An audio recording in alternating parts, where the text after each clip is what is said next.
Bangun pemudi-pemuda Indonesia, tangan baju musik sikat untuk negara.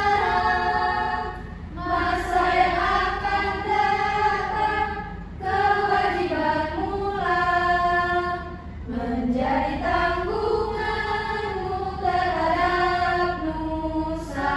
Sudi tetap berusaha, jujur dan ikhlas. Tak usah banyak bicara, terus kerja keras. Hati teguh dan lurus, pikir tetap jernih. Bertingkah laku halus, hai putra negeri. Bertingkah laku halus, hai putra negeri. Oke, terima kasih anak-anak. Selamat duduk kembali. Silakan anak-anak, siapa yang masih ingat pembelajaran kita minggu lalu? Saya Bu. Oke, Lalu silakan. kita mempelajari mengenai kondisi Indonesia sebelum tahun 1908 Bu. Oke, bagus sekali. Nah, minggu lalu kita sudah belajar tentang kondisi bangsa Indonesia sebelum tahun 1908. Ibu akan mengulas sedikit materi kita minggu lalu. Jadi awal dimulainya penjajahan Belanda ke Indonesia itu karena berdirinya Verenigd Oost-Indische Company atau biasa disebut dengan VOC pada tanggal 20 Maret 1602. Nah, VOC ini melakukan tindakan dalam bentuk kekerasan yang menimpa rakyat Indonesia dan melaksanakan politik Divide et Impera atau politik adu domba. Nah, itu saling mengadu domba antara kerajaan yang satu dengan kerajaan yang lain, dan juga bahkan mereka mengadu domba di kerajaan mereka itu sendiri. Nah, pada tahun 1808 sampai 1811 bangsa Indonesia ini semakin menderita ketika dianggap berkuasa. Rakyat Indonesia menderita akibat adanya kerja paksa untuk membangun jalan aneh hingga Pandabukan demi kepentingan militer. Dan rakyat ini semakin bertambah menderita lagi ketika bangsa Belanda melakukan sistem tanam paksa atau kultus dasar. Nah, kebijakan yang diterapkan ini oleh Van den Bosch pada tahun 1828 yang mewajibkan rakyat menanam tanaman tertentu di wilayah mereka dan menyerahkan hasilnya kepada pemerintah. Selanjutnya, di sini Ibu ada ini pikiran pembelajaran. Nah, sejak tahun 1908 sejarah Indonesia ini memasuki babak baru, yaitu masa pergerakan nasional. Nah, masa pergerakan nasional ini ditandai dengan berdirinya organisasi yang bernama Budi Utomo. Nah, Budi Utomo ini merupakan organisasi pertama yang bersifat modern, yaitu organisasi dengan pengurus yang tetap. Ada anggota, ada tujuan, dan ada program kerja. Budi Utomo ini didirikan oleh Dr. Sutomo dan digagas oleh Dr. Wahidin Sudirohusodo. Dr. Wahidin Sudirohusodo ini merupakan dokter lulusan Stovia atau Sekolah Kedokteran Jawa. Nah, ia menyadari betapa tertinggalnya dan tertindasnya rakyat Indonesia akibat penjajahan Belanda. Menurut Dr. Wahidin Sudirohusodo, salah satu cara untuk membebaskan diri dari penjajahan yaitu rakyatnya harus cerdas. Maka dari itu, rakyat harus diberi kesempatan mengikuti pendidikan dan pengajaran serta memupuk kesadaran kebangsaan. Nah, Dr. Wahidin Sudirohusodo ini menggagas tentang perlunya mendirikan organisasi yang bertujuan memajukan pendidikan dan pendidikan martabat bangsa. Pada tanggal 20 Mei 1908 lahirlah Budi Utomo. Budi Utomo ini berasal dari bahasa Sanskerta, yaitu bodi atau budi yang berarti keterbukaan jiwa, pikiran, kesadaran, akal, pengadilan, yang juga berarti daya untuk membentuk dan menjunjung konsepsi atau ide umum. Adapun kata utomo atau utama yang berarti tingkat pertama dan sangat baik. Dan juga program Budi Utomo. Program Budi Utomo ini adalah mengusahakan perbaikan pendidikan dan pengajaran. Akan tetapi programnya ini lebih bersifat sosial karena pada saat itu belum memungkinkan untuk mengadakan gerakan yang bersifat politik. Dan juga pada awal pergerakan Budi Utomo ini sangat terbatas karena hanya ada pelajar dari Jawa dan Sunda. Pada tanggal 5 Oktober 1908, Budi Utomo mengadakan kongres pertama di Yogyakarta. Kongres tersebut menetapkan tujuan organisasi, yaitu kemajuan yang harmonis antara bangsa dan negara, terutama dalam memajukan pengajaran, pertanian, peternakan, dagang, industri, dan juga kebudayaan. RT Tirtokusumo ini terpilih sebagai Ketua Budi Utomo yang beberapa besarnya dukungannya terhadap organisasi tersebut.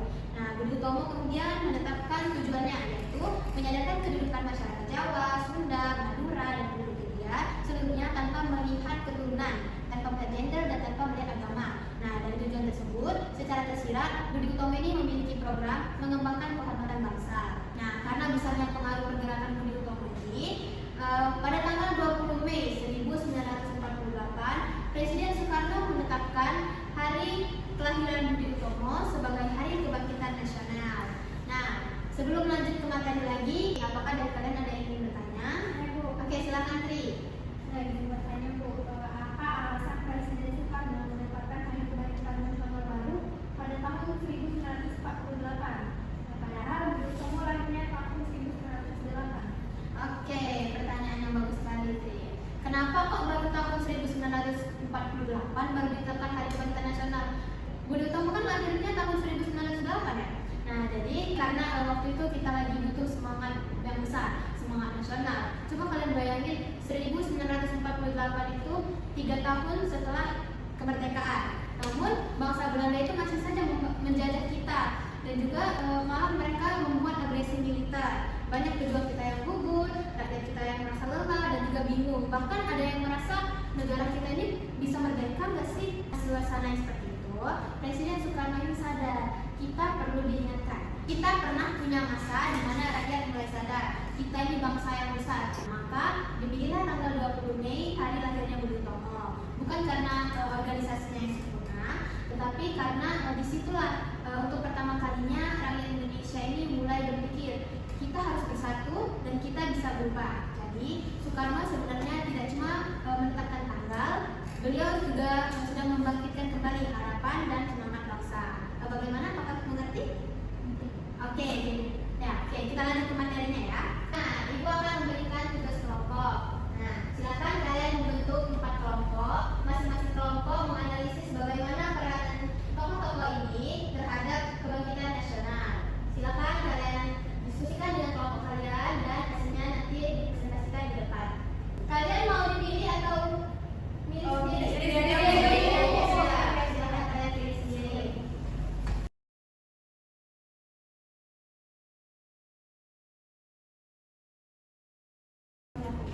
Bagaimana tugasnya? Apakah ada yang kesulitan? Bisa ya? Ya, yang ini baru. Oh, ini bacanya Ini bapak nih. Ini. Oh, ya. Dan setiap bacaan itu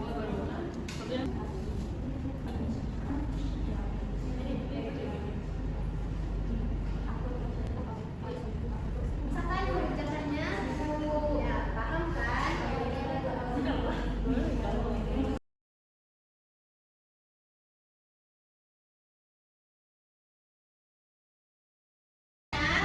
Apakah kalian sudah selesai mengerjakan tugas kelompoknya? Bisakah kalian mempresentasikannya ke depan? Bisa. Silakan perwakilan kelompok saja.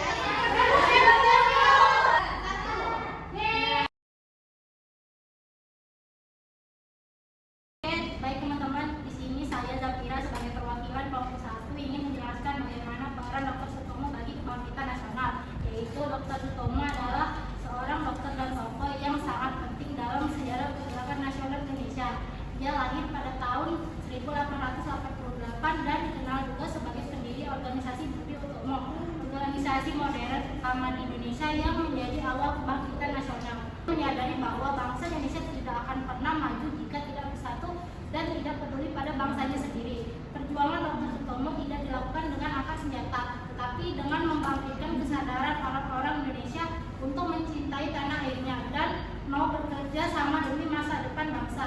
Ia memanfaatkan pendidikannya sebagai alat perjuangan. Ia juga sangat percaya bahwa pendidikan dan organisasi adalah cara yang kuat untuk membangkitkan semangat nasionalisme. Mungkin itu saja